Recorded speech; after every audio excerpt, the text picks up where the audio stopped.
Buenas tardes, una cordial bienvenida para todas las personas que primeramente nos acompañan aquí en la sede Caribe del Instituto Colombiano de Antropología e Historia y por supuesto a todas las personas que nos siguen a través de las redes sociales. Gracias por acompañarnos. Estamos en un nuevo espacio, la segunda edición de Parlas Samarias, un espacio en el cual confluyen diferentes organizaciones como el Despacho del Ministerio de Cultura, el Instituto Colombiano de Antropología e Historia, el Instituto Caro y Cuervo, el Museo Nacional y el Archivo General de la Nación, y que pretende establecer una reflexión más profunda en torno a estos 5 siglos de historia que enmarcan a la ciudad de Santa Marta en este año 2025. Hoy tenemos un espacio muy especial, auspiciado por la Cátedra de Herencia Africana del Instituto Caro y Cuervo. Y debo decir que era un espacio que a mí particularmente me hacía ilusión y que por mí hubiese sido el primero. Pero bueno, las cosas a veces fluyen como deben y si así hubiera sido, pues no estaríamos aquí, digamos, impulsando la política de territorialización y de participación que impulsa el Instituto y que pretende aumentar la participación y, por supuesto, la representación de los diferentes territorios y sectores del país. Hoy estamos aquí con 3 invitadas muy especiales. Estamos con la profesora Ochi Curiel, estamos con Eliana Toncel y estamos con Linet Vaquero. Y la conversación de hoy va a girar en torno a los feminismos negros y afrocaribeños, tratando de establecer un debate en torno a las diferentes concepciones que se tienen en torno a las líneas feministas que se han contextualizado dentro de las mujeres que pertenecen a las comunidades afro, con las subalternizaciones y circunstancias particulares que las caracterizan. Para mí, como coordinador de la Cátedra de Herencia Africana, es un gusto tener este espacio y pues les doy la bienvenida y por supuesto es ante todo un diálogo abierto en el cual la participación de todos es muy importante. No siendo más, los dejo con las invitadas y muchísimas gracias nuevamente por estar con nosotros.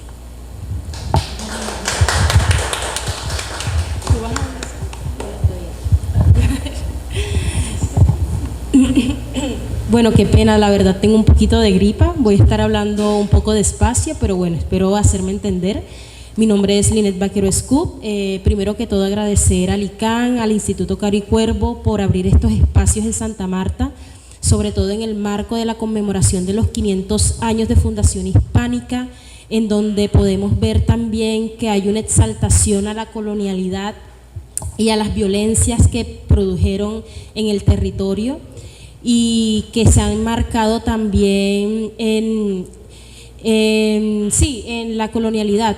Por ejemplo, podríamos tener presente que este momento es indispensable para cuestionarnos varios temas, entre ellos la imposición del mestizaje, de la política del mestizaje que permea sobre todo a Santa Marta y al Caribe, no solamente en lo social, sino en lo institucional. Tenemos el ejemplo de, por ejemplo, la conmemoración en Santa Marta se ha tornado en una exaltación a estas prácticas de colonización. La más reciente, la visita de, como bien el periódico, Su Majestad Real, la princesa de Borbón de España.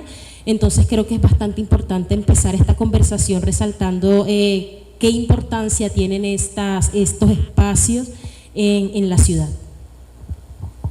Vale, bueno, una linda noche para todos. Es un gusto para mí tener el honor también de estar en esta conversación con Linet, una mujer samaria también local, con la maestra Ochi. Es la única vez que ya lo voy a decir de aquí en adelante, Ochi, y tener la oportunidad de reflexionarme y reflexionar también la ciudad a través de este diálogo, ¿no? Lo que implica en esta coyuntura de ciudad, que ya lo ha mencionado Linet, de los 500 años, y también de lo que nos ha costado construir procesos de reconocimiento, procesos políticos, en donde la lucha contra el racismo sea un punto de enunciación y sobre todo desde la mirada feminista negra, que también es, digamos, una sombrilla, un paraguas, como decimos aquí, para la enunciación política y sobre todo para la transformación social, que es de donde yo pues he intentado también contribuir desde como antropóloga, como samaria, como feminista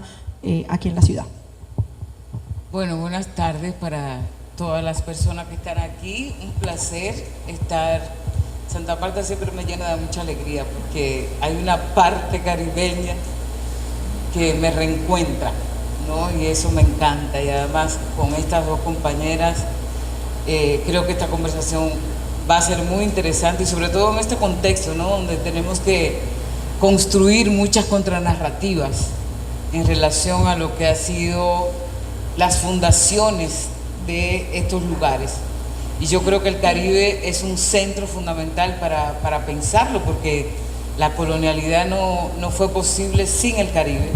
Es un centro fundamental para poder entender lo que se extendió después al resto de las Américas. Así que agradezco muchísimo la invitación y bueno, conversemos, hablemos. Bueno, yo creo que podríamos iniciar conversando como sobre qué es el feminismo latinoamericano y caribeño.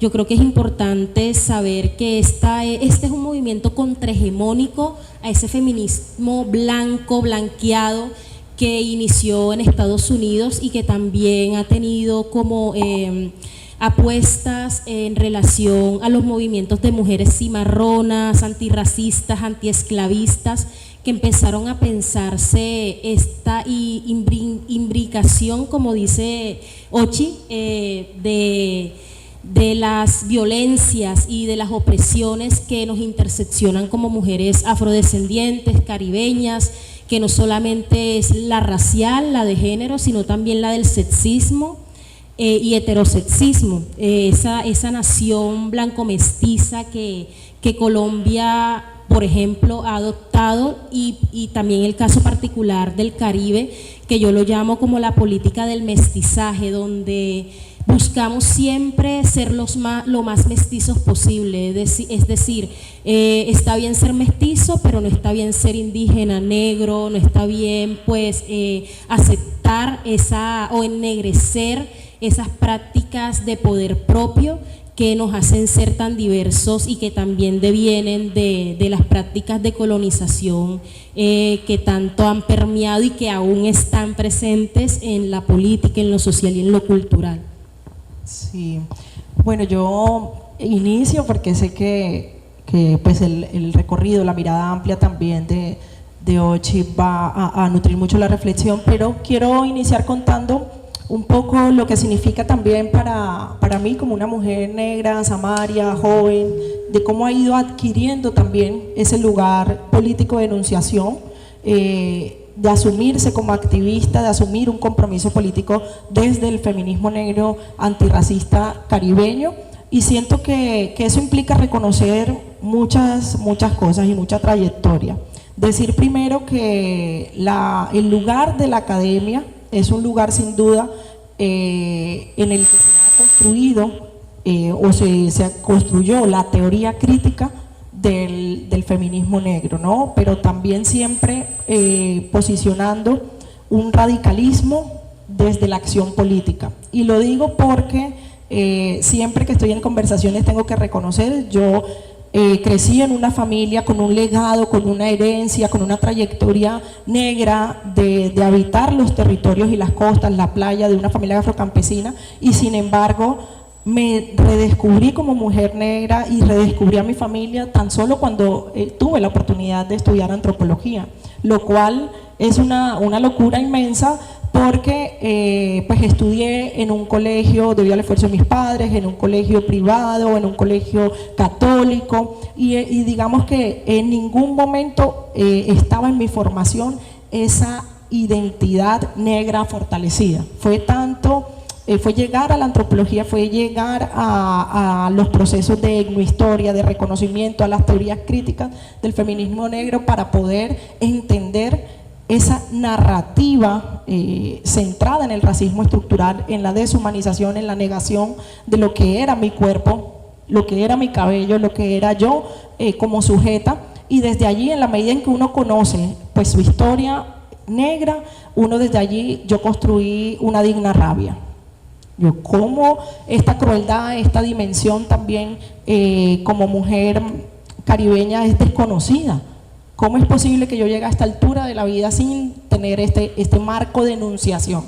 Y creo que en ese recorrido pues fue muy clave, muy importante también decirlo, que el feminismo comunitario, fue el feminismo comunitario, lideresas aquí comunitarias que me llevaron a esos primeros espacios del movimiento social de mujeres, del movimiento político de mujeres del Caribe, y desde allí reconocer unas disputas muy puntuales que desde el feminismo, que se podría entender blanco literalmente, porque pues ahí fue la puerta de entrada, y hay que decirlo, de estas mujeres líderes comunitarias, desde donde comprendí que habían unas matrices de opresión, que habían unos lugares que nos subordinaban como mujeres, pero de manera particular como mujeres negras.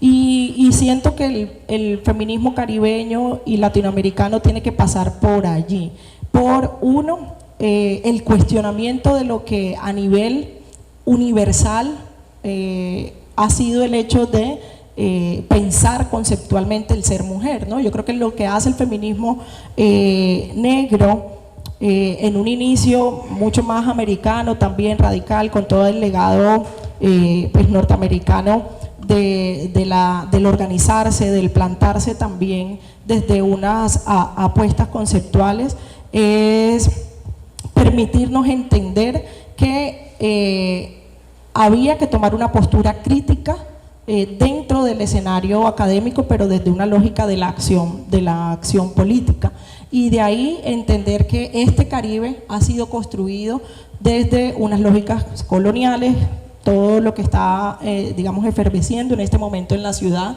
desde unas lógicas coloniales que simplemente nos han deshumanizado, nos han vaciado de contenido frente a la historia negra, y que justamente han construido un privilegio para la blanquitud y un privilegio para las élites blancas.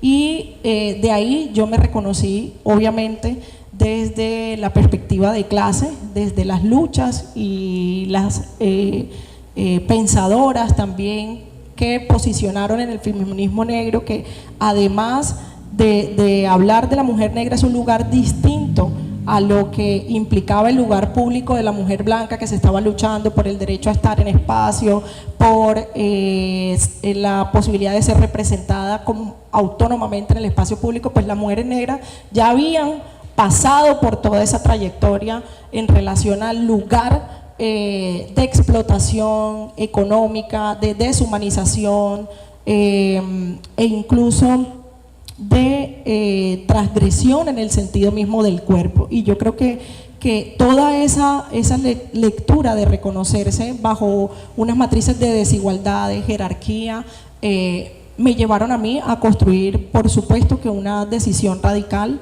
de construir políticamente desde allí. Pero ¿qué implica eso en Santa Marta?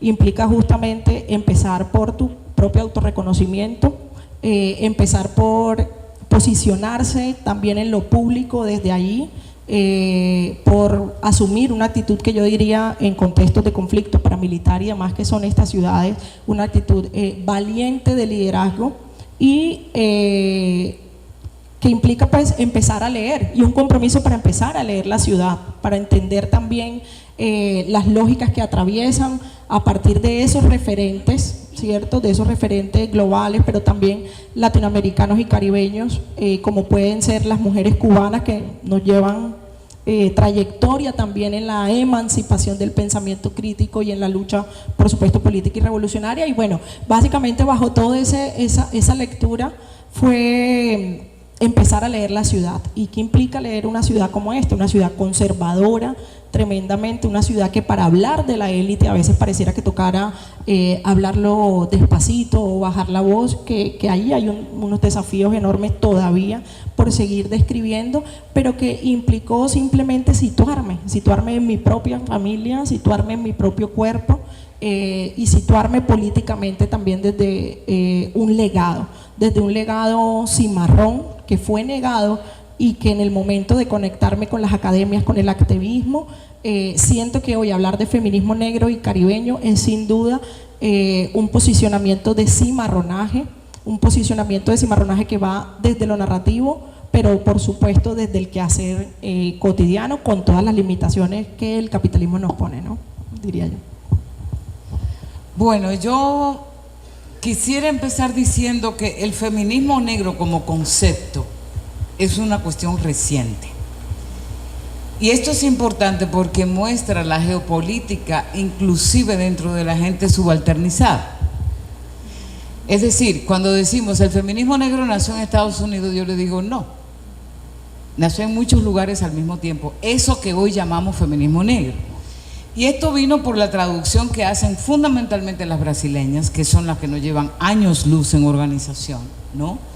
Al concepto, digamos, que las afro-norteamericanas utilizaban, que era el black feminism. Entonces, el feminismo negro hoy para mí es una sombrilla, que hay muchas posiciones, ¿no?, políticas, pero que dos cosas quiero decir en relación a eso. Uno, la pregunta sería, todas esas abuelas, madres, vecinas que han luchado históricamente contra el racismo, contra las desigualdades, etcétera, ¿son feministas negras? Y ahí eso es un debate porque el feminismo como propuesta ha sido moderno, es decir, el feminismo nació en Europa, ¿no? Y nació luego, lo que se llama hoy la segunda ola, nace en Estados Unidos. Esto que hoy se llama feminismo negro, porque en América Latina y el Caribe le llamábamos movimiento de mujeres primero negras y luego afrodescendientes, que eso tiene otra historia, ¿no? La pregunta es, ¿son estas mujeres feministas negras? Yo digo no necesariamente, porque ellas no se enuncian desde ahí. Y yo creo que tú dijiste una palabra clave, que es obviamente el feminismo negro reconoce un legado. Ahora, imponerle a estas compañeras la categoría de feminismo a mí me parece problemática. ¿Por qué? Porque entonces no entendemos otras genealogías. O sea, siempre sería la genealogía moderna, feminista blanca, a la cual ese feminismo negro entonces hace oposición, ¿no? Entonces yo quisiera aclarar eso porque son de los debates que yo creo que hay ahora mismo sobre esta cuestión. Por ejemplo, yo vengo de República Dominicana, allí empecé mi activismo contra esta que hoy llamamos matriz de opresión de poder, que es racismo, clasismo, sexismo, nacionalidad, geopolítica, etcétera, que es, creo yo, el aporte fundamental del feminismo negro. O sea, no centrarse en el género, que era lo que estaban haciendo las feministas blancas, que empezaron a decir todas las mujeres somos iguales y sufrimos lo mismo. No, ¿no?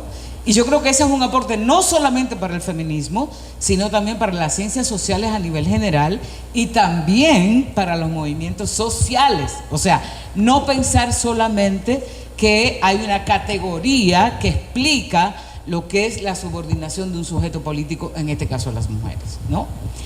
Eso por ahí. Lo otro es que cuando pensamos eso que llamamos feminismo negro en el Caribe, yo creo que ya ustedes lo dijeron las dos, necesariamente tenemos que ver cómo que funciona la colonialidad en el Caribe. Y una de ellas es, aunque eso fue en toda América Latina, ¿no?, también, esta ideología del mestizaje, ¿no? Y además, en este Caribe, en estos Caribes, Santa Marta, Barranquilla, pero también Dominicana, pero también Puerto Rico, etcétera, etcétera, una de las particularidades de este mestizaje es, por un lado, que al mismo tiempo que la mayoría de la población es afro, todas las tecnologías de poder que implicó esta ideología del mestizaje, de decir, somos una mezcla, empezó a negar lo que fueron las poblaciones afros e indígenas, en el caso de Santa Marta y en otros lugares, ¿no? Por tanto, el feminismo negro del cual vengo yo, que me imagino que ustedes también, por lo que las escucho, lo primero que tuvimos que decir, existe el racismo. ¿Por qué? Porque las únicas dos referencias que se tenían en torno al racismo era o Estados Unidos con el tema de la segregación o Sudáfrica con el tema del apartheid. La ideología del mestizaje lo que hizo fue invisibilizar las lógicas racistas, ¿no?, en torno al racismo estructural, institucional, simbólico, etcétera. Por tanto, una de las cuestiones fundamentales, por lo menos que las caribeñas hemos tenido que hacer, es decir, existe el racismo y mira cómo se expresa, ¿no? Porque esta ideología del mestizaje lo que hace es camuflar, ¿no?, estas desigualdades raciales, sociales, etcétera, etcétera. Y por último, quería decir, cuando decimos, por ejemplo, que el feminismo negro nació de Estados Unidos, es cierto que las afroamericanas han aportado muchísimo, han sido nuestras madres políticas de muchas de nosotras, pero al mismo tiempo que se estaba produciendo este pensamiento y esta acción política por el Río Combají, por, bueno, toda esa pensadora, Angela Davis, Patricia Hill Collins, en la misma época aquí se estaba produciendo eso, es decir, una lucha contra todas las lógicas de poder. Y eso tiene que ver con que las afroamericanas han sido históricamente más traducidas que, por ejemplo, una pensadora tan grande como Leila González en Brasil, que casi nadie conoce, ¿no? Que tiene un pensamiento profundo, encarnado, contextualizado, y hemos tenido nosotras mismas que hacer nuestra propia historia, porque siempre se tiene en cuenta, digamos, las historias de las afroamericanas. Entonces yo creo que digamos, un reto que tenemos es también digamos, legitimar, visibilizar, profundizar sobre los pensamientos de muchas feministas negras que existen en la región, porque si no vamos a seguir dependiendo, aunque sea de afroamericanas, del pensamiento norteamericano o, en todo caso, europeo. Sí, y yo quiero también seguir la conversación en cuanto a, es cierto, claro que las afroamericanas nos dieron bastantes conceptos y también bastantes preceptos para la lucha en el Caribe, y que al mismo tiempo nosotras también estábamos iniciando a conversar alrededor de todas esas violencias que nos atraviesan como mujeres negras, también lesbianas, también de clase empobrecida. Pero yo creo que es importante decir que no nos vayamos tan lejos, ¿cierto? También las brasileras, las hondureñas estaban empezando a conversar sobre ello. Y hay un concepto que a mí me gusta mucho de Leila González, que ya se llama la amefricanidad. ¿Qué es la amefricanidad? Es una contraposición específicamente a esa percepción de que los afroamericanos son el centro del mundo y el centro de América. Nosotros también somos americanos. Me parece adecuado porque precisamente también nos une con las experiencias de racismo, de bestialización que la sujeta y el sujeto negro y negra ha venido pues experimentando en las sociedades coloniales, en las sociedades que tienen una imposición política del mestizaje y del blanco mestizo. No, coincido total con esta afirmación. Digamos que hablar del feminismo negro, caribeño y latinoamericano sin duda implica situarse desde las reflexiones de las mujeres negras que han sentido y habitado este territorio, ¿no? De la Abya Yala o de la Améfrica ladina. Y yo creo que sin duda hablar del feminismo caribeño y latinoamericano pasa por reconocer y poner en el centro que hay una lógica universal eurocéntrica que ha dejado, digamos, unos rezagos muy fuertes y que sigue imperando en los imaginarios culturales, en las prácticas sociales y en las lógicas, que es lo más duro y lo más jodido, en las lógicas de poder y de gobernabilidad que todavía tenemos en el presente, y que frente a eso es que las mujeres feministas caribeñas y latinoamericanas se posicionan, ¿no? No más una lógica eurocéntrica, y cómo empezamos a situarnos desde lo que ha sido nuestra propia historia, desde las mujeres y el legado del cimarronaje, pero también desde la disputa discursiva, narrativa, organizativa, porque lo que implica al interior del movimiento social afrocolombiano o del movimiento social en su amplitud en Colombia, haber situado también esta jerarquía también como una propuesta de asumir el mundo desde otra mirada. Y fue decirle al mundo, estamos sumidos en una lógica eurocéntrica que privilegia la blanquitud, que privilegia el poder, la gobernabilidad desde lo blanco, pero además fue decirlo diciendo: no podemos asumir ninguna discusión ni académica, ningún espacio de construcción política, social en el Caribe si no ponemos de presente el racismo estructural, si no ponemos de presente todavía las lógicas de clases que imperan en la cotidianidad.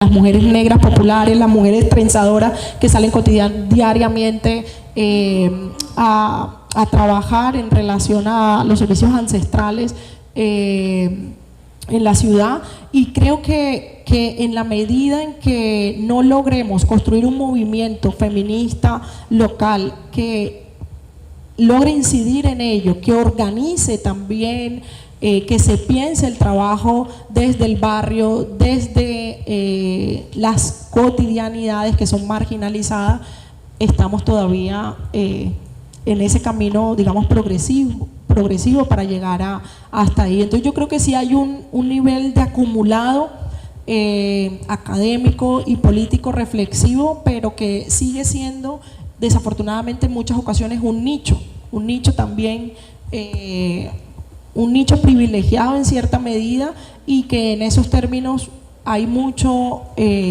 también por organizar y por hacer aquí en la ciudad. Bueno, yo quiero problematizar algunas cosas.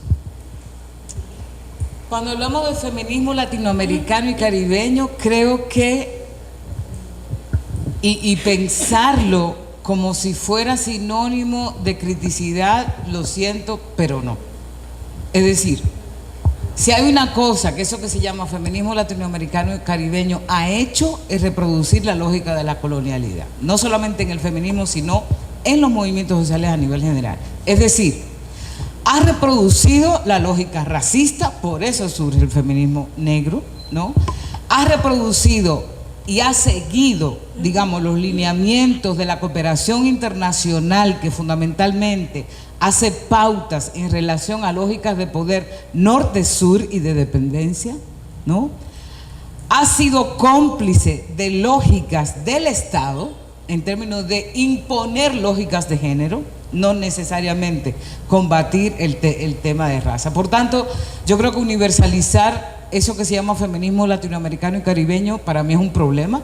Yo que vengo, digamos, de las corrientes críticas, autónoma, feminista negra, antimilitarista, es decir, o sea, y además yo siento hoy que ese feminismo está, o sea, yo cuando las veo digo, yo no me quiero llamar feminista. Si eso es el feminismo, lo siento. Y lo he dicho, un día de esto ya yo renuncio a esa vaina. Obviamente no voy a negar mi genealogía, pero, o sea, es un feminismo transfóbico, es un feminismo racista, entonces no quiero, eso no lo quiero, ¿no? Eso por un lado. Lo otro es que, si bien, y yo insisto, una de las cuestiones fundamentales es que a partir de la experiencia el feminismo negro aporta, digamos, a complejizar una matriz de poder, de raza, de clase, etcétera. Pero eso no solamente le sirve a las feministas negras, y yo quiero salirme un poquito del tema de la experiencia. Es cierto que fue nuestra experiencia que hizo producir, digamos, este pensamiento y esta acción política.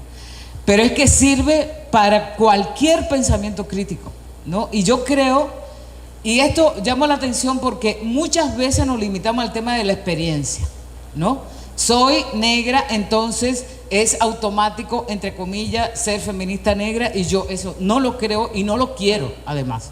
Yo quiero una propuesta, salga de quien sea, que permita la liberación de cualquier sujeto subalternizado, sea mujer, sea hombre, sea trans, sea no binario, quien sea, ¿no? Como diría Fanon, los condenados de la tierra, ¿no? En ese sentido. Y yo creo que ese es, a propósito también de los límites que tiene esta propuesta, porque yo tengo que decir que aunque yo fui gestora de esa propuesta en América Latina y el Caribe, también tiene unos límites, y los límites es pensar que eso es solamente para mujeres negras. Cuando es un pensamiento, porque fíjense que los pensamientos modernos se universalizaron, ¿no? Y parecería que los pensamientos de la gente subalternizada no se pueden, voy a poner esto entre comillas, universalizar, es decir, generalizar, es decir, que sirva para otra gente. Y ese es para mí el problema central del feminismo negro. De hecho, hay feministas negras que paradójicamente casi son de derecha, perdón, pero así tengo que decir. O sea, no basta con que la experiencia, ¿no?, es lo que haga funcionar, digamos, un pensamiento, aunque es central, no lo quito. Y además de ahí nació el pensamiento, pero eso tiene un riesgo. Y el riesgo es decir, como antes le criticábamos a la feminista, es que no basta el hecho de ser mujer. Bueno, pues no basta el hecho de ser feminista negra, sino es que toma los principios fundamentales, los aportes fundamentales, que es fundamentalmente atacar todas las lógicas de opresión, de raza, de clase, de sexualidad, de geopolítica. Y por eso hoy muchas feministas negras se están poniendo otro apellido, que es el de decoloniales, feministas negras decoloniales. ¿Por qué? Porque hay feministas negras que contribuyen a la colonialidad. Es decir, lo único que le interesa es decir, yo soy negra y soy feminista, o negra y feminista, o feminista negra, ¿no? Pero en términos de la lucha, de lo que significa la lucha en términos de la colonialidad, olvídense. O sea, perdón, pero la mayoría, y le digo porque yo vengo de ahí, ya tengo más de 30 años en esta vaina, ¿no? Son cómplices de la lógica de la colonialidad. O sea, se creen que yendo al Banco Mundial, que yendo a la cooperación internacional, están como feministas negras haciendo un aporte al mundo. Por favor, ¿no? Esto es la reproducción de la lógica del racismo estructural. Entonces quería también ponerle esos límites porque esa es mi preocupación hoy. Es decir, ya a mí no me basta que se llame feminista negra. ¿Cuál es tu proyecto político? Que es lo fundamental. Y eso tiene que ver con algo que tú dijiste, con el tema de la representación. La gente cree, mucha gente cree, no solamente las feministas negras, que con el tema de la representación basta. Es decir, con que vaya una negra, que además se dice feminista negra, que vaya al Estado, que vaya no sé qué, que no sé cuánto, que ahí supuestamente se van a hacer las transformaciones.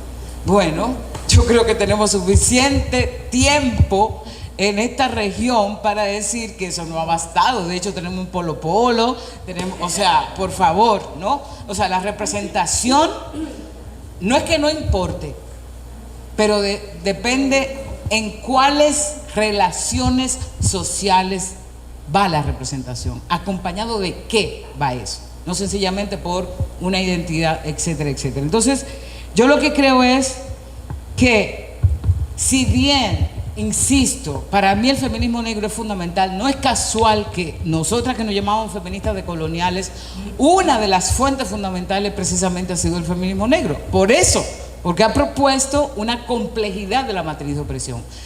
Lo que no llegó al feminismo negro, como feminismo negro sin apellido, sin otro apellido, es articular todo eso digamos, ¿cómo lo digo? A entender la complejidad de la colonialidad, ¿no? Entendiendo que no está relacionado con este concepto, tiene que ver con toda la secuela, digamos, que deja el colonialismo hasta hoy día. Y eso pasa por la estructura, por el Estado, por nuestras subjetividades, por la manera de hacer la política, etcétera, etcétera, ¿no? Entonces, una de las cosas que yo he insistido hace mucho tiempo es que primero no nos podemos quedar en el tema de la identidad. La identidad es importante, pero no es suficiente. Si no hay un proyecto político, la identidad no nos sirve para nada que no sea la lógica de la reproducción.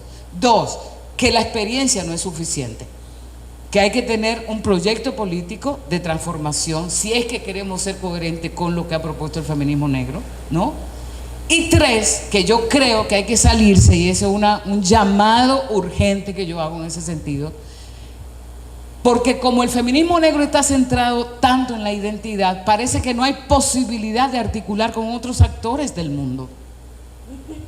¿Cuándo las feministas negras se pronuncian en torno a lo que está pasando en Gaza como movimiento social? Se está viendo todo el tiempo el ombligo. ¿Cuándo las feministas negras, estoy generalizando, ¿no?, están articulándose con movimientos indígenas? Y viceversa. Señoras y señores, yo no sé si ustedes se han dado cuenta, pero el mundo está hecho una mierda total. Es decir, cada vez más hay una deshumanización, ¿no? Cada vez más hay una lógica del capital que nos atraviesa desde los celulares que usamos hasta, ¿no? Y sobre eso, cada vez más los movimientos sociales están, para mi gusto, ¿no?, más desarticulados. Entonces yo creo que es un llamado que yo hago a través de mi propia experiencia de cómo tenemos que dejar el ombligo para obligarnos, pero también desobligarnos para estar construyendo con otra gente que no necesariamente sea esa que es supuestamente igual a mí, ¿no? Bueno, yo precisamente también comparto lo que acaba de decir Ochi, y es que yo no me concibo ningún tipo de movimiento que no busque desarticular las prácticas de poder, sean raciales como la discriminación racial o el racismo, el patriarcado, la heteronormatividad, el sexismo, entre otras. Y siento que esto también hace un llamado a cuestionarnos las lógicas de la multiculturalidad que ha permeado también la institucionalidad y todos estos conceptos que son también esencialistas de la interseccionalidad, porque creemos que solo basta con que haya, por ejemplo, hay violencia contra las personas afrodescendientes, entonces hagamos una política pública que son como 100.000 hojas que quedan en un papel y que en realidad no se implementan y que no buscan desarticular de fondo esa estructura de poder que en realidad es el que hace daño y que pues si sigue ahí sigue reproduciendo esas violencias. Yo creo que el debate de la interseccionalidad se ha quedado en la institución y es por eso que también recojo muchas de las ideas de Ochi y por eso es que siempre tengo en mi cabeza diciendo profe Ochi, profe Ochi, profe Ochi, porque realmente yo prácticamente he leído y conozco de estos temas es porque la profe también los ha estudiado y también los ha puesto a disposición para que nosotros entendamos de que realmente no se puede hablar de interseccionalidad como si fueran unas políticas o unas características del sujeto humano como si fueran cosas separadas. Para mí también comparto esa idea que son dimensiones que están interconectadas entre sí y que es imposible separarlas, y es por eso que el movimiento feminista negro latinoamericano, bueno, los movimientos negros feministas latinoamericanos tienen que tener en cuenta que realmente no podemos hablar de sexismo y de racismo solamente, sino de otras prácticas de poder que también hacen parte de estas lógicas impuestas por la colonización y que hoy en día evidenciamos también con la avanzada de la extrema derecha en el mundo. Sí, no, yo retomando un poco el hilo de conversación, creo que sin duda hay unos desafíos en términos de cómo materializar ese proyecto político del feminismo negro, con apellido, sin apellido, pero digamos ese feminismo negro que está creciendo en el Caribe, porque siento que también muchas mujeres cada día se encuentran más en esta mirada, y no solo, y lo decía ahorita, incluso más allá de la representación, ya en las organizaciones de las movilizaciones, en los lugares de incidencia, incluso frente al Estado. Yo siento que esto ha ido haciendo mella. Y siento que aunque no sea su propósito justamente el relacionamiento con el Estado, porque lo ideal sería que fuera algo pues autónomo del poder popular, de la construcción de sujetos políticos libres, siento que esta lectura, esta sombrilla, sí ha logrado permear desde mi experiencia los niveles de reflexión que hoy en día hay, incluso desde nuestra gente negra que está en relación con el Estado, en las exigencias, en la mirada, en los desafíos, horizontes que se plantean. Por ejemplo, en la justicia transicional, hoy en día hay un ejercicio de pensar los impactos diferenciados del conflicto desde un reconocimiento del continuum de violencias que ha sufrido el pueblo negro, desde el reconocimiento de la desterritorialización como un resultado de el racismo estructural con el que se ha pensado y se ha habitado este territorio, es decir, cómo el Estado también ha estado al servicio de esas élites y de esas blanquitudes que han producido estos escenarios territoriales y estas condiciones de vida. Sin duda, siento que aunque ahí hay una fuerza, obviamente, de trascender el lugar de representación, yo sí siento que hoy la reflexión sobre lo estructural ya está en el panorama político. Siento que eso ha sido una ganancia, ¿no?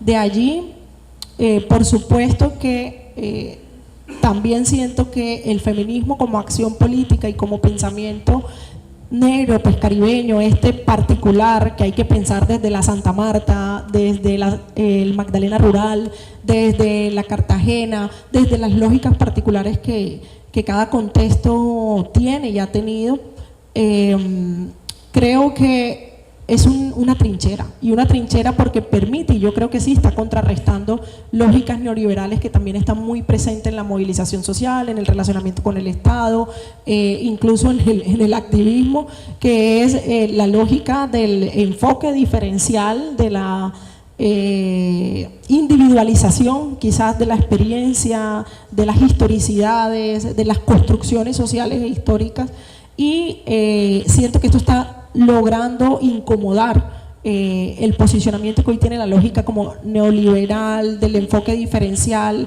de interpretar las poblaciones desde esa mirada un poco categorizada y fragmentada, y siento que en esa medida está haciendo una trinchera que va incidiendo allí. Pues lo veo en las reflexiones de los liderazgos, pensando en los liderazgos negros y negras que conozco de aquí del Magdalena, y siento que eso nos lleva a otra reflexión que situaba Linet, y es la interseccionalidad, ¿no? Que surge quizás como yo siento que es una perspectiva que en un momento logra describir, ¿cierto? En perspectiva, bueno, desde el ejemplo clásico de las carreteras que se entrecruzan, pero siento que sirvió en un momento para representar ese abanico justamente de identidades o de opresiones que pueden impactar materialmente en la vida, la experiencia de vida de una persona, pero que por supuesto tiene sus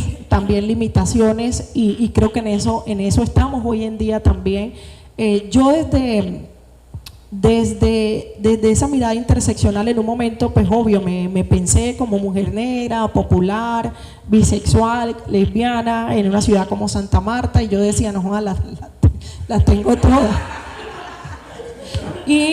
Pero sí he encontrado desafíos para que, más allá de encontrar allí un abanico, una perspectiva de cómo reconocernos y de pronto describir eso que básicamente ha generado el racismo estructural y las lógicas coloniales en las que se ha constituido este territorio. Por supuesto que tuve un ejercicio, estaba en la Comisión de la Verdad, estábamos pensando cómo construir estos informes que además tienen pues unos desafíos, y que la verdad en sí mismo, bueno, es un lugar de disputa, pero pensándolo como un escenario donde la gente tiene la posibilidad de construir narrativas explicativas de lo que ha sido el conflicto. Y ahí, por ejemplo, yo encontré una primera dificultad en que nosotras, quienes estábamos ahí desde una mirada feminista, insistíamos en cómo interpretar el conflicto desde una lógica interseccional. Y por supuesto que sabíamos que eso implica pensarnos como mujer, desde las lógicas heteronormadas, que pasaba por pensar la racialidad, el racismo, la raza, que yo siento que no hemos profundizado mucho en esto, pero que para mí la raza sigue siendo como una carga muy presente en el Caribe, que más allá de obviamente ser un universo de teoría crítica alrededor de lo racial,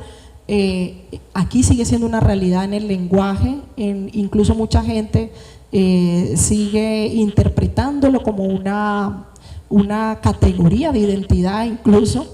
Y desde esas lógicas siento que cada vez que hablamos de raza, aunque obviamente lo hacemos desde una perspectiva crítica, para el Caribe yo siento que eso pesa, eso tiene allí una connotación de carga muy fuerte, sobre todo en el Caribe colombiano. Pero en la experiencia que iba en la comisión fue, bueno, pero ¿cómo se materializa en términos investigativos la interseccionalidad justamente, y ahí entramos en un debate metodológico que nos llevó a pensar cuáles son esos límites para entender y cómo se materializa. Pero sin duda yo creo que para muchas personas ha sido una perspectiva ejemplarizante en la que uno puede como describirse, interpretarse y reconocer esta jerarquía, pero que sin duda creo que el desafío actual está en perspectiva material, desde la acción política, desde la investigación, desde la academia. Eso, por supuesto, implica una reflexión que no se da de esa manera disgregada, sino también pues unida, ¿no? Unida en ese cuerpo como sujeto. Voy a decir una cosita corta porque me gustaría abrir también para que… A ver, yo creo que políticamente tenemos que ubicarnos, ¿no? Es decir, y yo siempre digo esto y seguro la gente que me está oyendo, que ya me ha escuchado, va a decir, está diciendo lo mismo, pero es que es necesario volver a decir. Y que me han leído. ¿Cuál es el mundo que yo quiero construir? Que parecería una pregunta pendeja, pero es la más complicada de todas.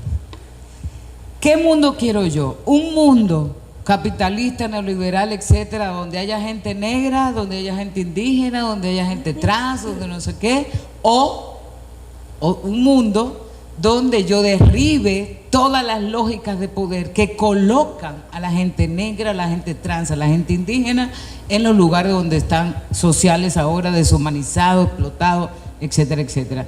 Esa es la pregunta, o sea, la respuesta a esas dos cosas para mí es lo que lleva a preguntarme si la interseccionalidad sirve o no.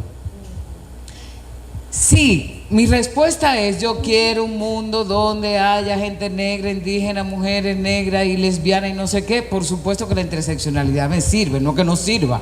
De hecho, en una investigación la interseccionalidad te puede servir, ¿no? Porque tú cruzas, no solamente experiencia, cruza mirada. Pero además, antes de la interseccionalidad, por favor, hace tiempos que se está diciendo que no es posible pensar solamente en una sola cosa.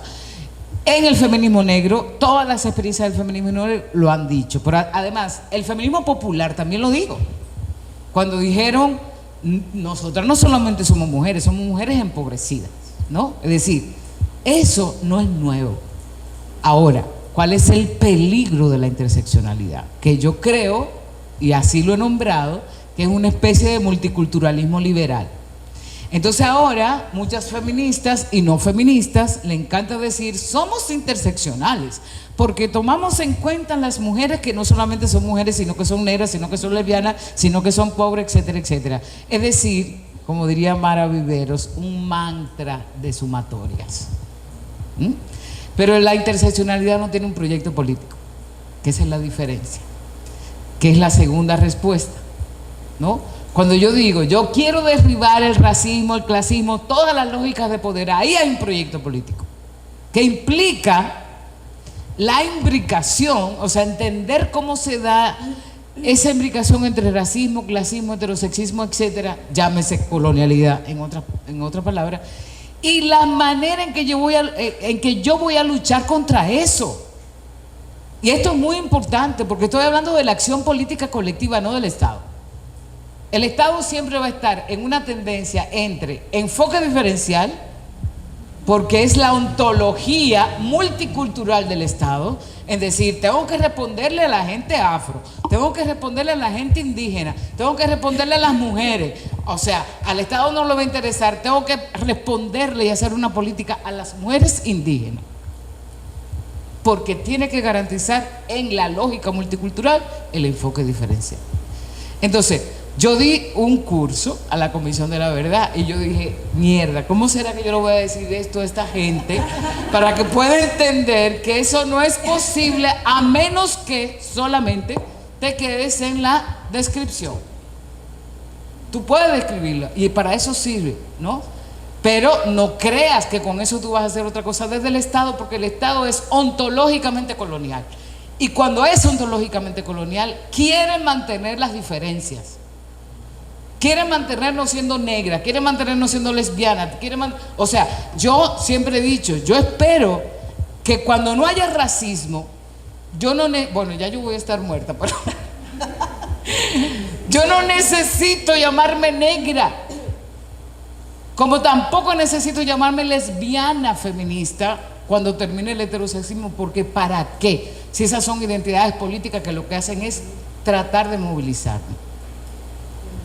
Ese es el problema. ¿Y sabes cuál es lo que más me preocupa? Que está tan de moda la interseccionalidad, que la gente cree que realmente que con eso está transformando el mundo, señores.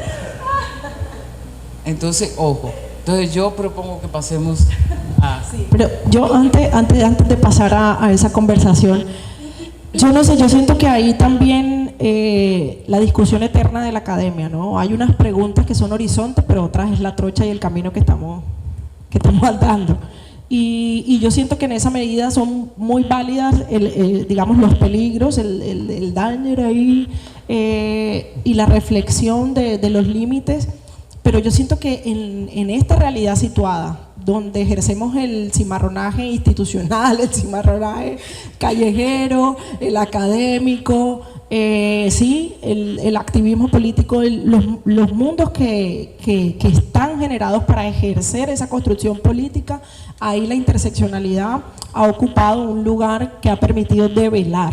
Y yo siento que la crítica, porque a veces la academia tiene eso, y es que en la medida en que va construyendo horizonte va barriendo y uno no puede como que barrerlo todo, no sé, yo siento que allí hay Liliana, esa crítica no la hago yo desde la academia, la hago yo desde el movimiento, al no, contrario, entiendo. A la academia le conviene meter la interseccionalidad, es lo que está haciendo, ¿no?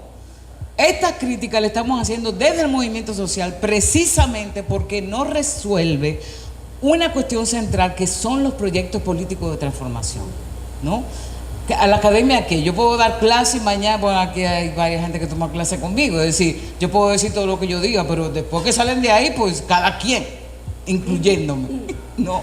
Entonces, yo creo que no, al contrario, la academia ahora se ha fijado como la vaina de lo más políticamente correcto, asentarse en la interseccionalidad. Dejemos la discusión. Pero sí, yo siento que en el presente siento que ahí hay una minucia también en términos de lo que es útil en el presente del activismo político y lo que por supuesto es el horizonte ideal. Bueno, ¿quién quiere hablar? Aquí hay una compra que yo sí invité iniciamos la personalmente.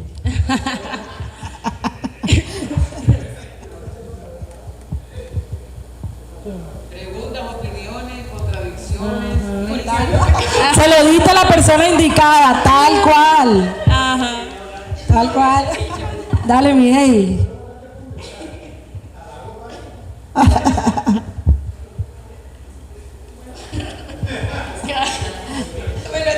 Me lo tiraron así. No fui yo, que conste. Eliana, desde allá mandaste el micrófono. Yo tengo un montón de preguntas, pero voy a lanzar una pregunta, un comentario y un cuestionamiento. Comentario tiene que ver con los puntos que nos contaba Eliana, ¿no? Y de todo lo que dijo que es muy valioso, lo encuentro desde su experiencia, digamos como activista también, no solo como funcionaria pública, tiene que ver con el borrado histórico en la conmemoración de los 500 años. Y yo creo que Eliana nos ha traído unos elementos valiosos para pensar esta conmemoración en relación con los movimientos sociales negros del Magdalena que ya lo están haciendo. Y tiene que ver con construir sus propias historicidades para decir, hay un legado afrodescendiente en la ciudad que va más allá de los legados de la colonización, a pesar de que la colonialidad no desaparece. Y aquí hay de manifiesto digamos, una barrera política, incluso responsabilidad de las mismas comunidades de la ciudad a las que se denomina esencialmente étnicas, y es la desarticulación entre pueblos indígenas y pueblos negros para la conmemoración. Porque parece, incluso discursivamente abrazado por algunos pueblos indígenas de la ciudad, de que entonces como tienen una historia aparentemente, digamos, resguardada en la memoria oral, viva, escrita, corporeizada, anterior a la colonización, entonces verdaderamente, entre grandes comillas, los afrodescendientes seguimos siendo ajenos a la nación y a la ciudad. Y a mí me parece que los puntos que nos trae Eliana hoy, desde la construcción de la digna rabia, es una excusa o más bien un argumento idóneo para desnaturalizar también la relación con los mismos pueblos que se denominan étnicos, con los indígenas, los afrodescendientes, raizales. Ese es un comentario. El cuestionamiento tiene que ver con que mientras uno no mire críticamente tampoco la producción de la academia, en la que nos hemos formado paralelamente al activismo y al movimiento de base, pues nosotros seguimos cometiendo unos errores políticos que tienen que ver cómo se construye a partir de lo que se cree que se debe derribar. Y una de esas cuestiones es la interseccionalidad. Pero a mí me preocupa mucho cuando se dice que si hay un proyecto político, no importa del actor que se nombre subalterno, se construye y se proponga, pues hay que abrazarlo.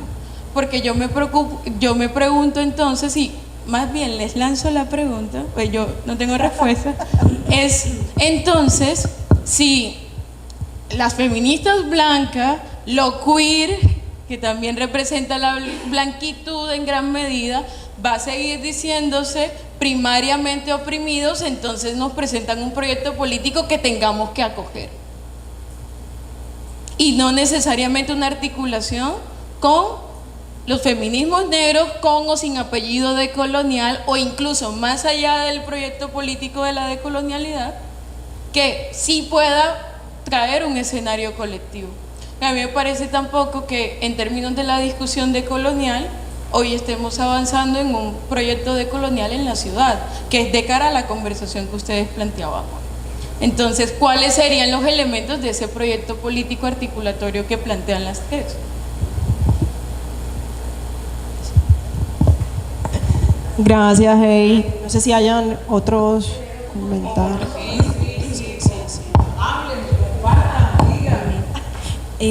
¿Será que puedo decir algo cortititico? Y es que esto me lleva a pensar algo que aquí en Santa Marta siempre se discute en el marco de la conmemoración, y es la hispanidad. La hispanidad en el sentido de que las personas indígenas tienen una historia antes de la colonización y las personas negras solo a partir de la esclavización y su llegada a América a través de la trata. Y es por eso también que pienso, me imagino yo, que la lógica de la institucionalidad como actor principal en relación a la creación de actividades culturales, sociales y políticas de conmemoración, no han incluido e incluso invisibilizado a las personas afrodescendientes de toda la narrativa que hace parte de la discusión de los 500 años de Santa Marta.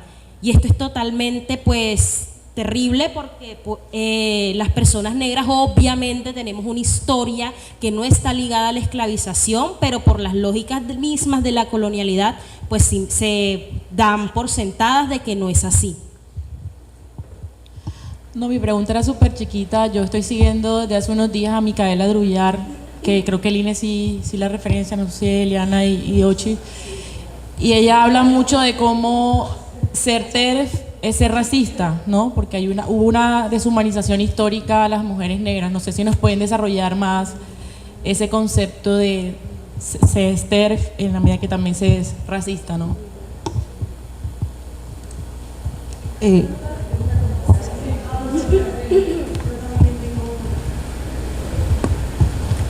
Bueno, agradecerles a todas, creo que un placer casi sexual escucharlas. Y yo creo que mi experiencia personal también coincido mucho con Ochi, como hay ciertos proyectos políticos con barreras, entonces que no se permiten esa transmutación, ese trastocamiento para pensar de pronto como horizontes emancipadores. Y mientras les escuchaba y también pensaba cómo hay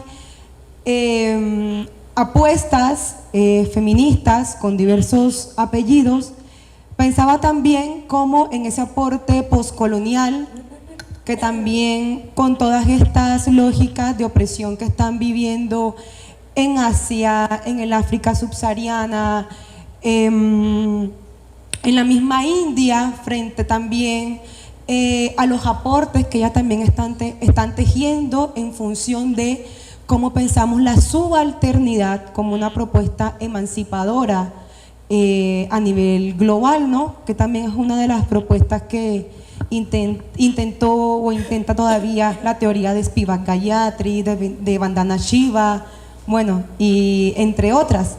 Entonces, como que mi pregunta es, en este momento, por ejemplo, yo estoy viendo más claras las vinculaciones entre esos feminismos postcoloniales y los feminismos de color, los feminismos negros, los feminismos comunitarios, los feminismos populares. Entonces, no sé, quisiera como o para ustedes, ¿cómo podrían ser esos primeros pasos para pensar estas geografías emancipadoras globales, transfeministas, negras, antirracistas, decoloniales, postcoloniales, entre otros?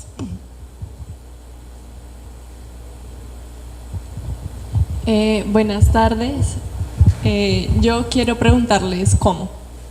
Ya, eso es como mi pregunta, porque siento que tenemos tan instalada la colonialidad en nuestras formas de sentir e incluso en nuestras formas de soñar, que ese mundo que soñamos y esos proyectos políticos efectivamente los pensamos también en la ontología colonial del Estado, lo que queremos como mujeres negras, lo que queremos como lesbianas, lo que queremos como trans, e incluso también apostamos por espacios separatistas, que me parece como que ahí hay una pregunta importante para realizarnos desde nuestras apuestas políticas. Pero sobre todo eso me pregunto el cómo, porque pensaba en ejemplos de ese mundo que soñamos y en el que no se necesite, por ejemplo, estas disputas, o que no pongan las disputas por la identidad y la representación en el centro, sino otros asuntos.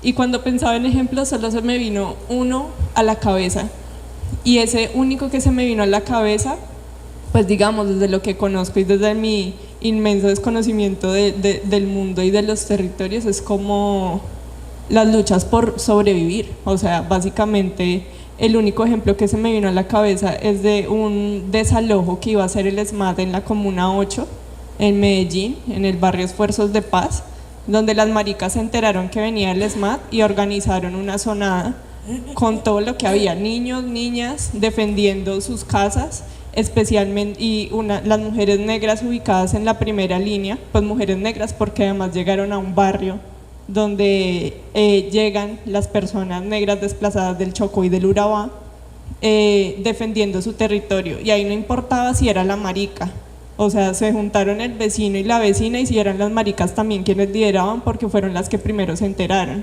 Entonces es como eso, me pregunto cómo podemos imaginar escenarios que seguramente se han vivido como en experiencias locales, pero que al menos yo no, me quedo corta en mi pensamiento colonial, que también habito y me habita, en lograr imaginarlo.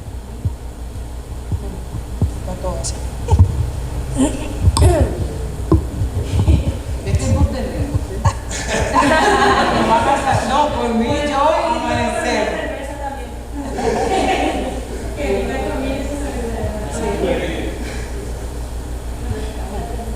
Bueno, buenas tardes. Estoy muy contenta por estar aquí. Muchas gracias a la invitación para compartir con ustedes. Soy argentina, soy del sur, que hace muchísimo frío.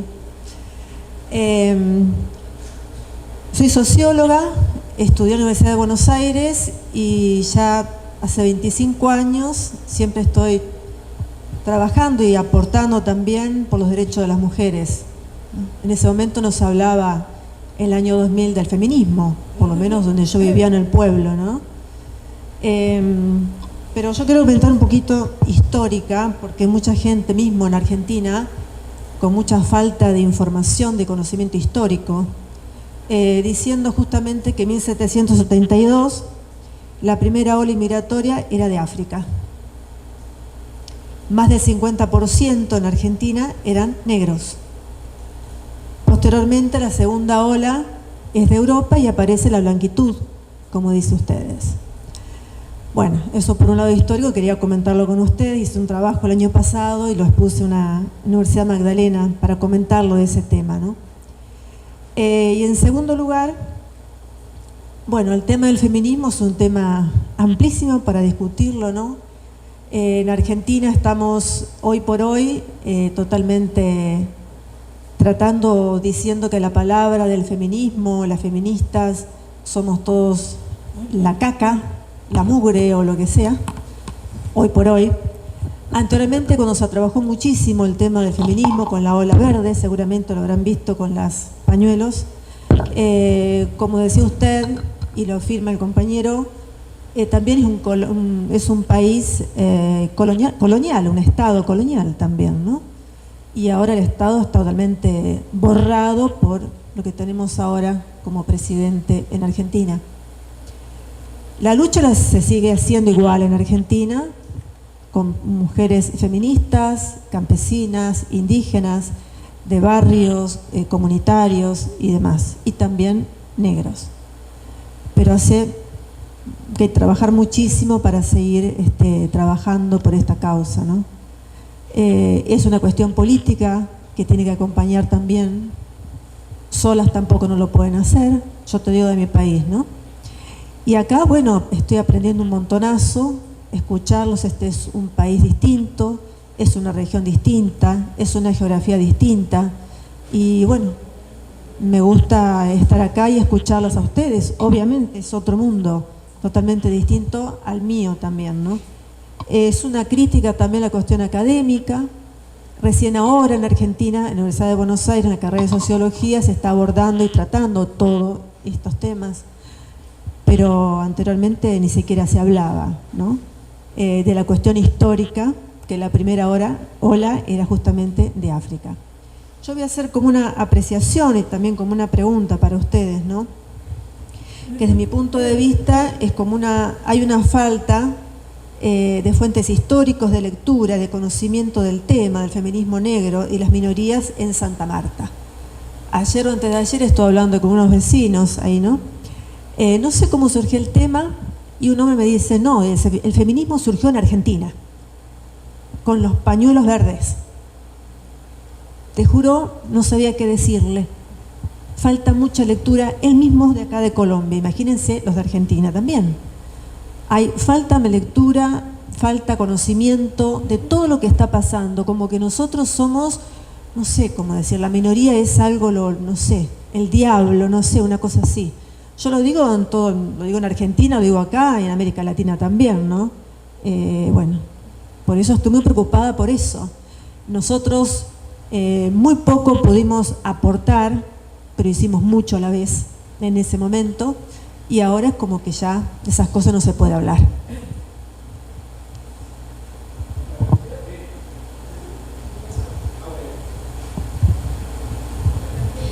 Bueno, primero agradecer, siempre es muy sabroso como escucharles,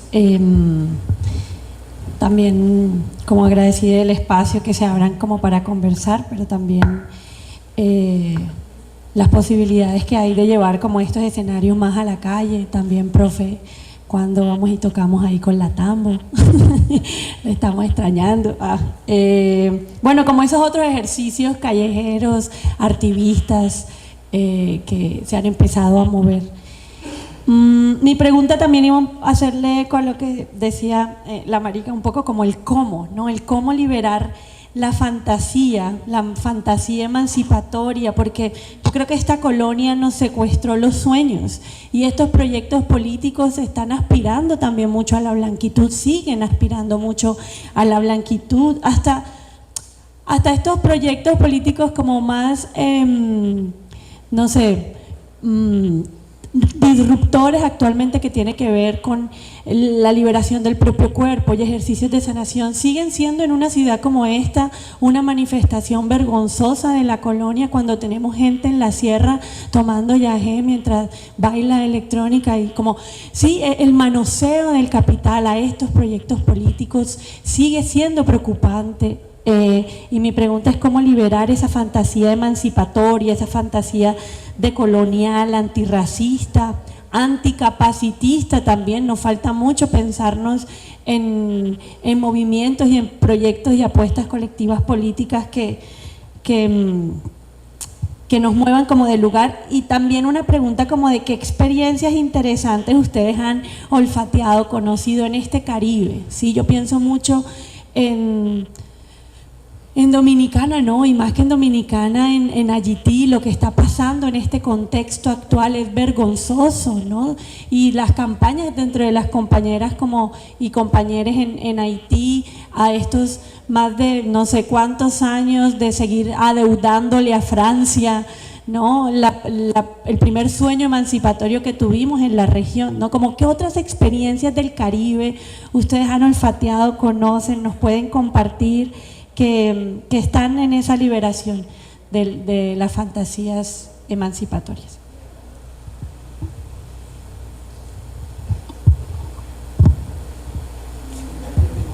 Hola, yo creo que esta pregunta me genera un poco de como de nervios también y de miedos. Entre las bueno, la pregunta era ¿por qué las mujeres negras no abandonamos el feminismo? ¿Qué nos ata a él, no? Entendiendo en un contexto como Santa Marta, por ejemplo, donde muchas se nombran feministas negras y las mujeres, y no hay en realidad una preocupación y un trabajo con las mujeres negras en general. Sí, bueno, o a lo mejor me estoy volviendo una policía del feminismo también, quién sabe, ¿no?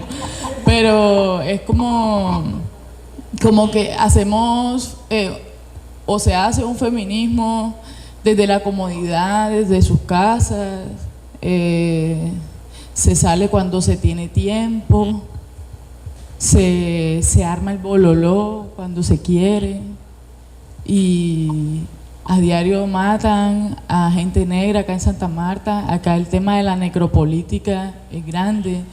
De hecho, el paramilitarismo es cada día más fuerte. Se asesina gente en mi barrio a diario. Y de verdad no hay un ejercicio, yo en realidad no veo un ejercicio de feminismo negro acá en Santa Marta. Y puede sonar muy fuerte, muy atrevido de mi parte también, pero de verdad también veo que de hecho ese mismo feminismo negro se instrumentaliza para decir no, es que aquí ya tenemos las negritas en el movimiento y ya creemos que eso ya lo vuelve un movimiento político, sí. Y se supone que el movimiento está en movimiento, no está cuando la comodidad de nuestras casas, de nuestras billeteras, de nuestros trabajos, no, es el problema inmediato, sí. Entonces yo sí me cuestiono eso mucho acá en Santa Marta, sobre todo si asesinan a alguien, aparecen después, 10 días después, o tanta gente asesinada en las esquinas de los barrios, y todas, qué casualidad que todas son negras, jóvenes negros, infancias negras.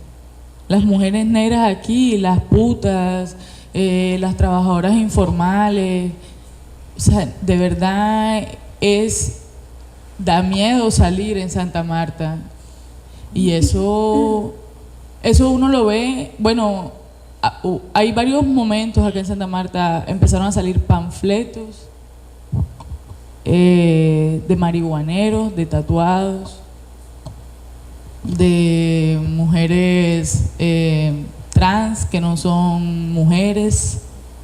Esa negación del ser mujer también se le ha negado muchas veces a las mujeres negras, ¿sí? Entonces, ¿por qué no estamos problematizando eso aquí? ¿Por qué queremos tantos apellidos? ¿Cuál es la necesidad de tantos apellidos? Bueno, era como, ¿cuál es la necesidad?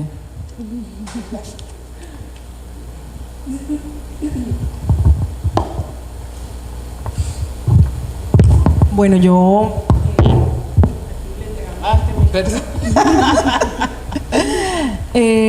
bueno, voy a intentar pasar por algunas, pero también pues ahí nos complementamos en las preguntas.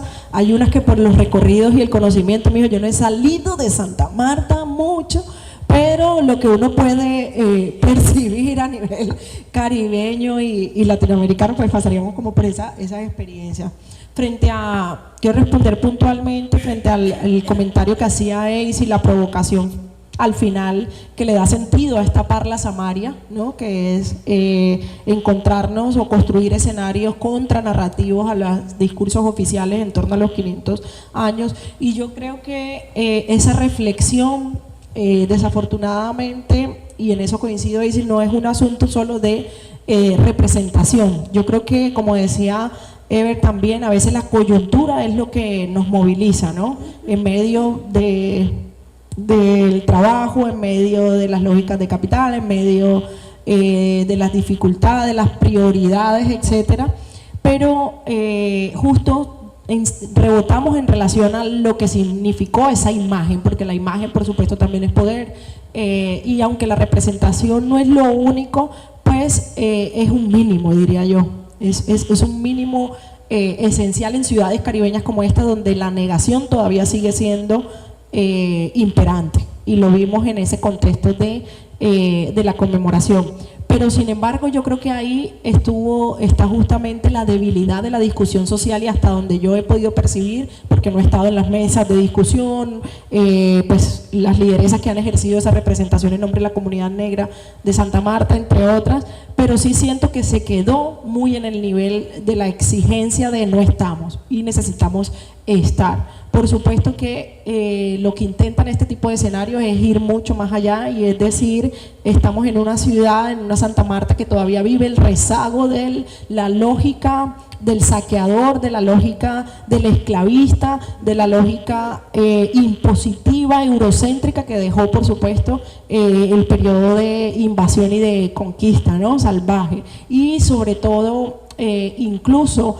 la herencia de esas promesas incumplidas del periodo republicano y de las independencias. Entonces esa discusión se ha quedado corta en la exigibilidad de la discusión que está en el fondo, que es sin duda reconocer al final que todavía estamos construyendo nuestra real memoria, ¿cierto? La memoria de quiénes somos como ciudad, más allá de las lógicas coloniales, del orden social, racial, colonial que se estableció con la llegada impositiva de los españoles. Y creo que ahí la discusión se ha quedado estrictamente muy corta en relación a la ciudad, y desafortunadamente no tenemos tampoco el acceso justo a los recursos, ni siquiera se han democratizado los recursos para la conmemoración. Es el establecimiento, la Secretaría de Cultura, el Ministerio de Cultura, las entidades de cultura desde la cachaquidad, porque hay que decirlo,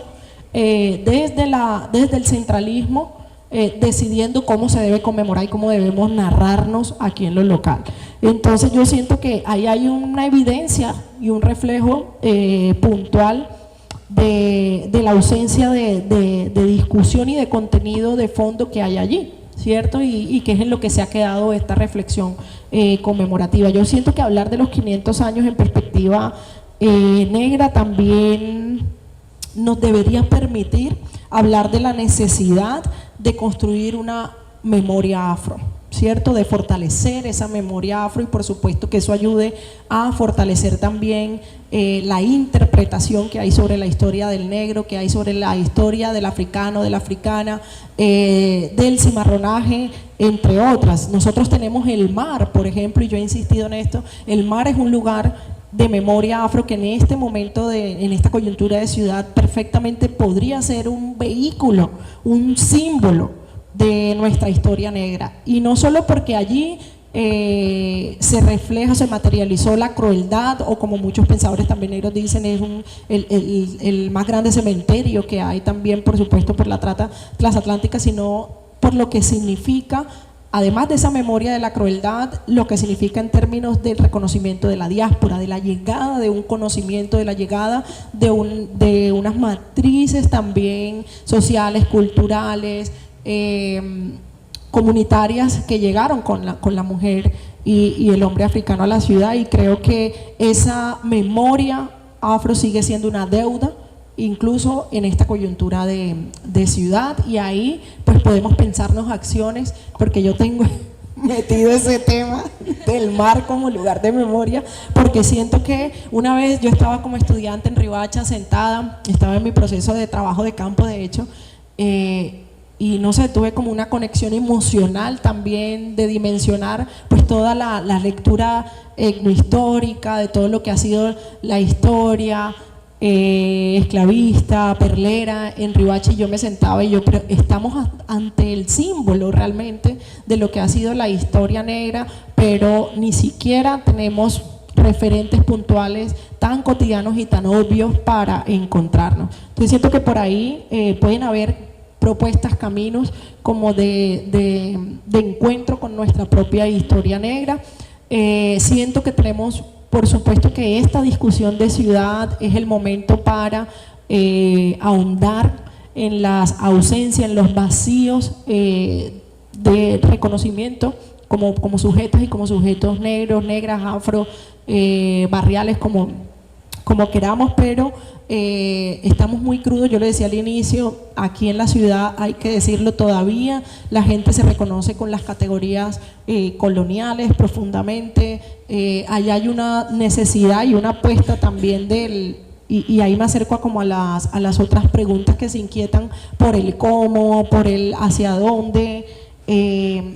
Yo creo que hay que ir pues lentamente situándose, ¿no? Situándose en las posibilidades humanas que tenemos como activistas, pero también en las necesidades particulares de quienes estamos viviendo este espacio-tiempo en la ciudad. Y aquí hay un desafío de nosotros pedagógico, de reflexión, de cualificar la reflexión social también, y que se intenta hacer desde la calle, desde el activismo, pero que creo que ahí todavía hay justamente un camino.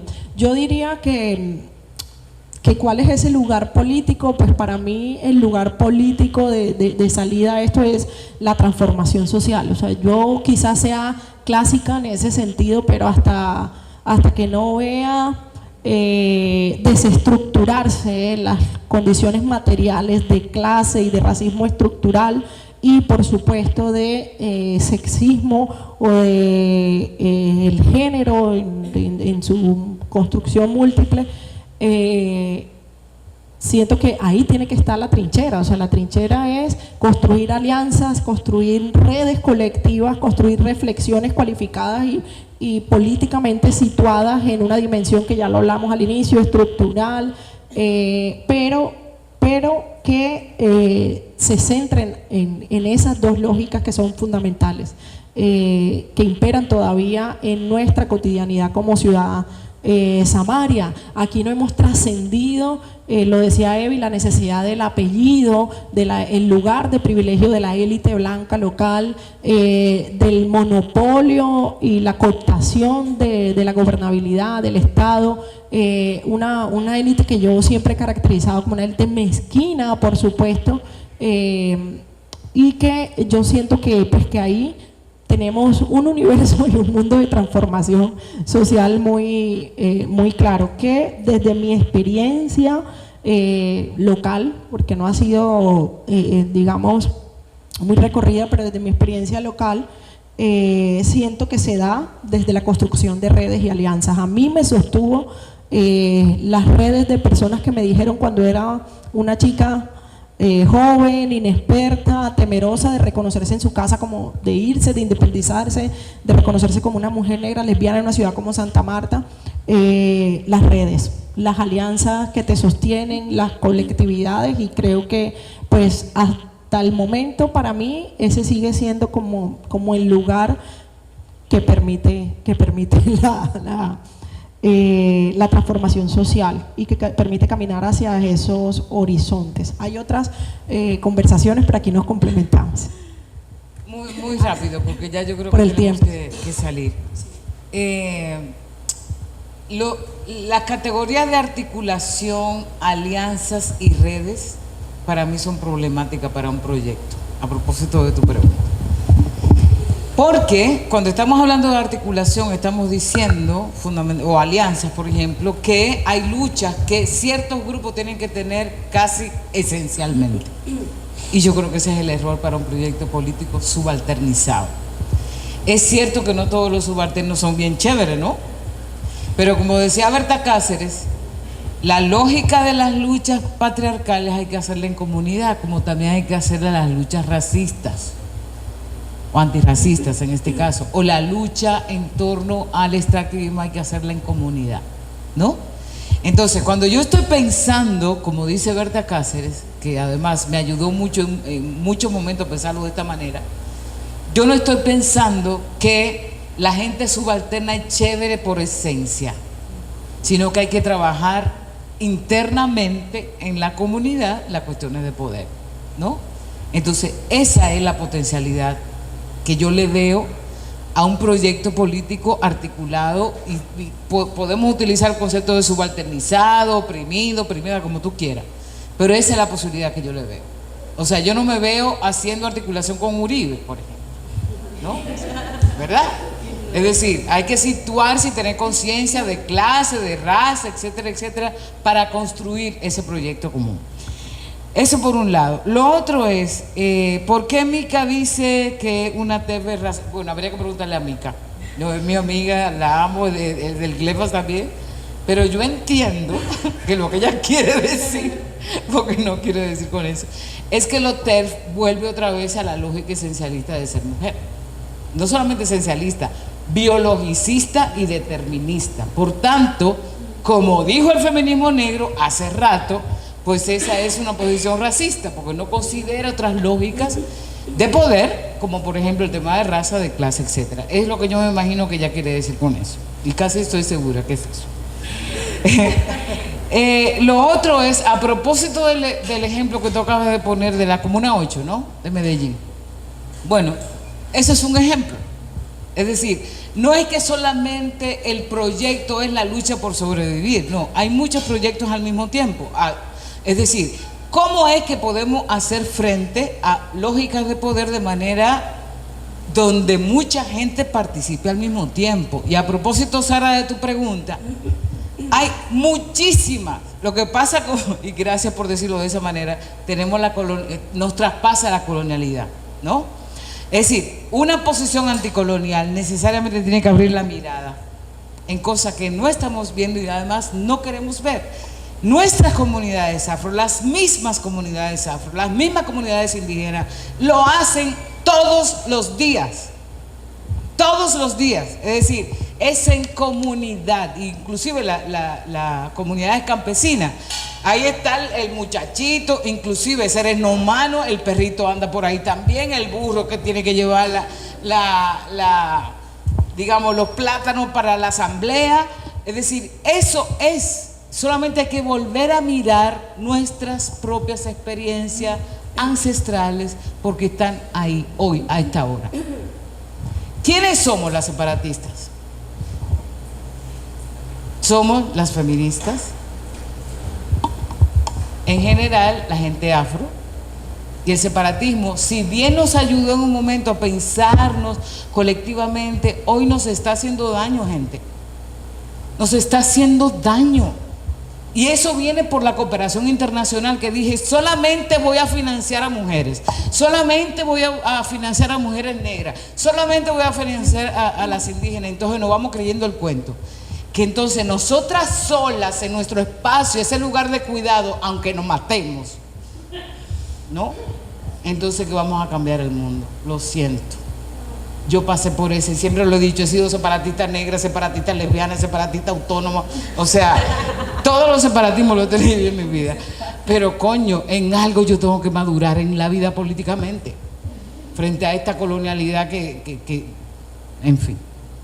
Entonces, Argentina, yo viví en Argentina, ay, se fue la señora, porque le iba a decir muchas cosas de Argentina, pero bueno.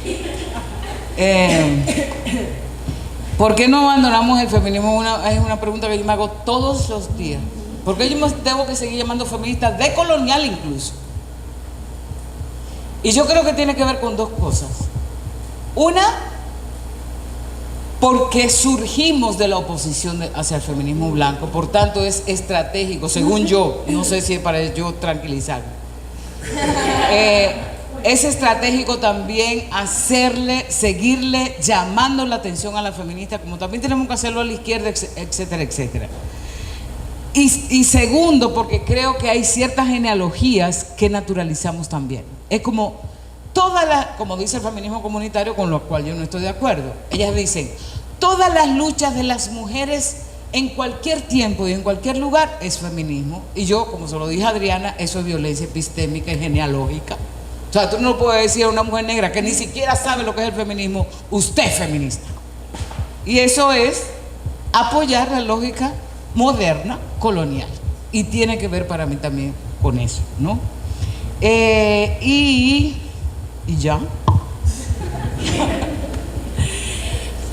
Bueno, a mí también, bueno, yo conozco a Micaela Drular también por redes y a mí siempre me deja pensando y sobrepensando las situaciones que siempre expone, pero yo creo principalmente que cuando ella se llama a sí misma como mula y no mujer trans, creo que también hace sentido a que la racialización deshumaniza, y precisamente esto se ve evidenciado en la lucha sufragista de las mujeres blancas de clase alta que querían el voto, pero el voto ¿para quién? Para las mujeres blancas. La mujer esclavizada no era mujer y tampoco tenía derecho a ciertos derechos políticos y sociales que conlleva la ciudadanía que está arraigada también al género. Y creo profundamente que el género pues y la raza van de la mano y son categorías coloniales impuestas que no se pueden separar y que precisamente una se refuerza con la otra.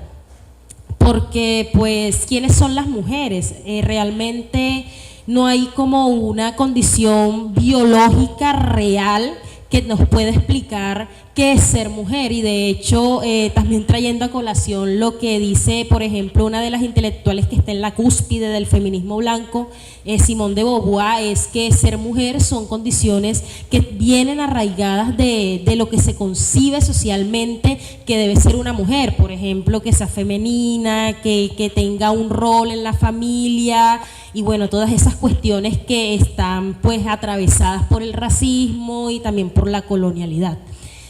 Con respecto a por qué no abandonamos el feminismo, yo también me lo pregunto todos los días y estoy de acuerdo que en algún momento también debemos madurar políticamente hablando, porque en todos los espacios que habito en el feminismo siempre me encuentro con un montón de mujeres blancas que realmente creen que la lucha feminista puede ser sin antirracismo y decolonialidad.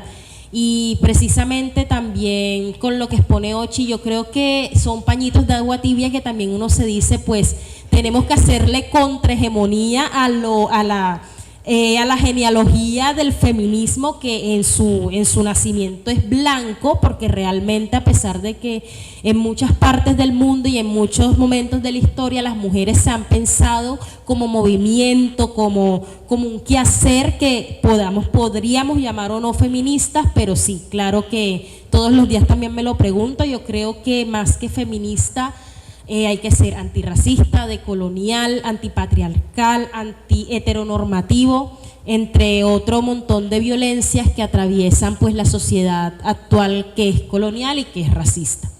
Yo quiero agregar ahí algo puntual, y es que creo que el feminismo, y en esto yo vuelvo a ser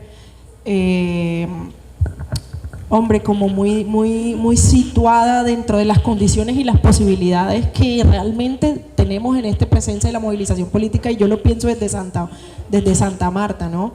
El feminismo termina siendo un lugar, o ha sido un lugar de encuentro, y de encuentro entre personas que quizás tienen por lo menos esa intención de cuestionar ciertas estructuras, ¿no?, que han llevado a la subordinación o a los lugares de marginalidad a sujetos y cuerpos puntuales.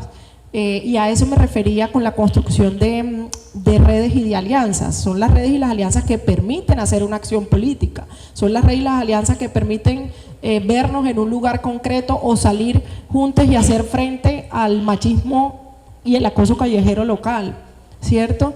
Yo creo que en este momento, en este presente de la ciudad de Santa Marta, incluso ese lugar del feminismo o los feminismos todavía se sitúa como una trinchera, sin armonizarlo, sin mirarlo de una manera homogénea, obviamente, pero hay que situarse también dentro de las posibilidades y el ritmo que lleva también la movilización política y la reflexión política en la ciudad.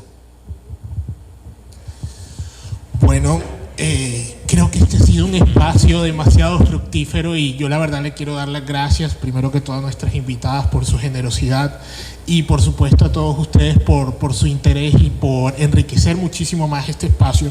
Yo creo, en mi caso personal, hay 4 reflexiones que me llevo. Primero, observar el feminismo negro como una construcción conceptual y crítica que no obedece a una tradición específica, es colectivo como suele ser todo lo negro.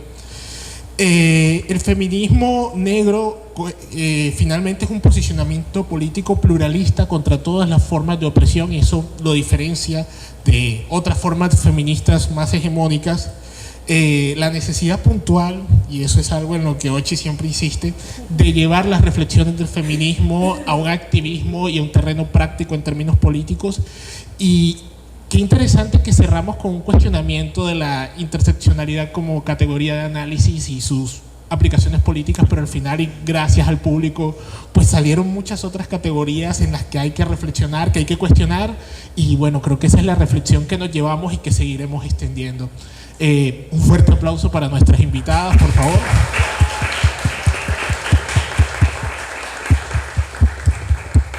Y bueno, no despedirnos sin antes invitarlos a todos los demás espacios de Parlas Amarias que se van a estar desarrollando mensualmente hasta el mes de noviembre y también los invitamos a que por favor participen en los espacios de la Cátedra de Herencia Africana del Instituto Caro y Cuervo. También tenemos espacios semanales, es un espacio permanente y como les decía, uno de los principales objetivos de nosotros en este momento es la regionalización, la participación colectiva y bueno, que capitalicemos este espacio que ha surgido aquí es algo muy importante para lograrlo. Muchísimas gracias. Gracias.